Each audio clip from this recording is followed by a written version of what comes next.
Awesome. So, Roan Crocker here, Budo 71. The professional debut is out of the way now. What are the initial thoughts after that fight? Yeah, it was alright. Good 3 rounds in the bank. Long time off, so nice to get the minutes in. Disappointed not to get a finish, but that's just my nature. You know what I mean? I want to get people out there. But he was tough in fairness, and I knew that coming in. I knew he wouldn't go away easy. Really strong, in fact, and he's been to the decision a lot of times. He hasn't been finished many times. So yeah, it was decent. You know what I mean? I'm not absolutely gutted with my performance. Do you know what I mean? But admittedly, I got a higher standard for myself, and I think I'll reach a high standard in the next one. But yeah.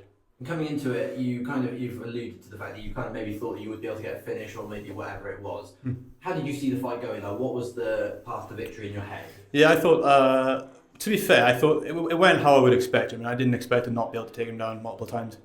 I didn't expect to have any trouble, but passing his guard, he was just clamping down really well, like stupidly strong on bottom. All the hooks were heavy.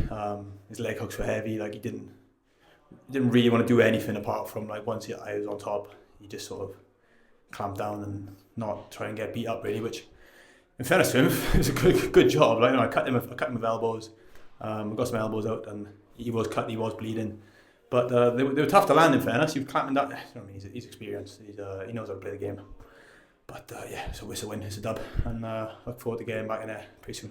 And talk to me about that. You just mentioned throwing the elbows. So you're now a professional. There are a few new moves that you could throw in there. Yeah. Are you excited to throw them? Yeah, like to be fair, like I throw like elbows on the feet, and to be fair, I threw a standing up elbow, which it wasn't the cleanest. Admittedly, it looked like a bit of a stumble. To be fair, it looked a bit messy, but I threw them, and on the ground as well. Like obviously, I threw some elbows from the guard. But to be honest with you, I think I just got to work on that aspect of like someone who's really negative. Like you don't really train like I in the gym. Do you know what I mean? If someone's like clamping down really heavy in the gym, it sort of like defeats the point of training, doesn't it? So it's just something I'm not really used to. But yeah, something to improve on, and like that's what all of this is at the end of the day. It's just experience. I'm never going to experience something like that in the gym. You're only going to get that from fighting, and obviously I haven't fought in 18 months from injury, and like Jimmy, I feel like I looked better in terms of like what I've shown in the past. Like I was a lot more present in there. I wasn't rushing too much.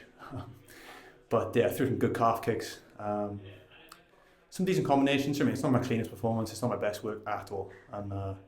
And you could see my reaction afterwards. It was shit. Do you know what I mean? It wasn't. I wasn't very impressed. But I just got high standards, and I think that's the point of being a martial artist. At the end of the day, is to have high standards. If I'm happy with that, I think I've got a long way to go. So yeah, a bit disappointed, but want to know. And at the same time, like you just said, you have been off for quite a while. How frustrating was it not being able to fight for so long, especially when it was the pro debut that you were waiting to do? Yeah, exactly. It's like I served all my time as an army, being really active. Do you know what I mean? Like I went from 5-2 to 17-3 in the space of like 2 years, like since COVID. So like I've been busy as hell and fighting at the top level as an army, and it was all leading up to a pro debut straight away. Do you know what I mean? And yeah, like obviously back-to-back knee injuries, knee surgery on top, it just sort of never ended. But yeah, we're here now, and I'm back, so that's the main thing. And because this was such a long-awaited thing, you had such a accomplished amateur career, better than most people in the UK, if not Europe. Do you have any sort of idea of what could be next? Has there been any discussions? Are you able to say anything? Do you know what the next fight is going to be for you yet? No, I think apart from it being very soon, like I won't be taking any reasonable time off. Do you know what I mean? I got no plans to stay off. I got 3 more fights this year if possible, definitely 2 more without fail. Don't know where they'll be, but I will be busy this year. That's a fact. And like, admittedly, performance like that, it's just sort of weaning myself back into competing, getting back in there. Like it didn't feel too foreign. Do you know what I mean? Like walking out, it felt pretty standard. But yeah, performance went great, and I look to rectify that next time. But yeah.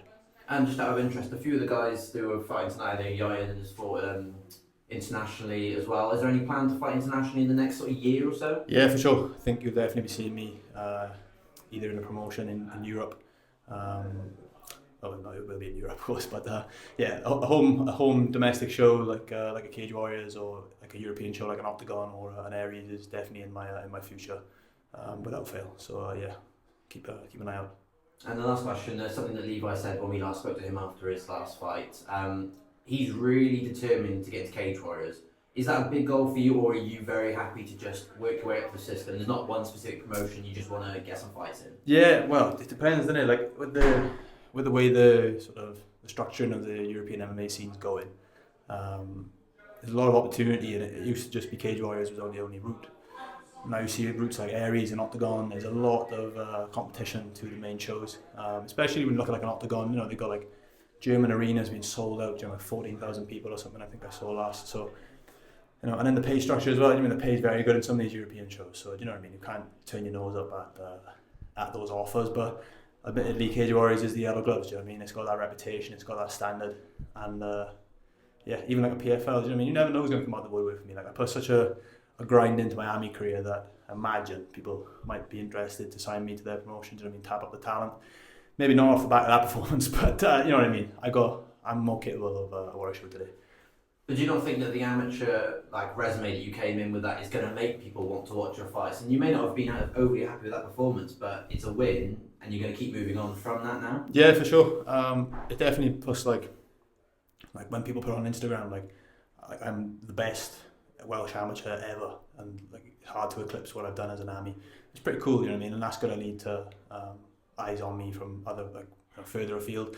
Even on like the UK MMA scene, there's not a lot of UK MMA guys who medalled at the IMAFs, especially not medaling twice, taking gold and silver during at the majors.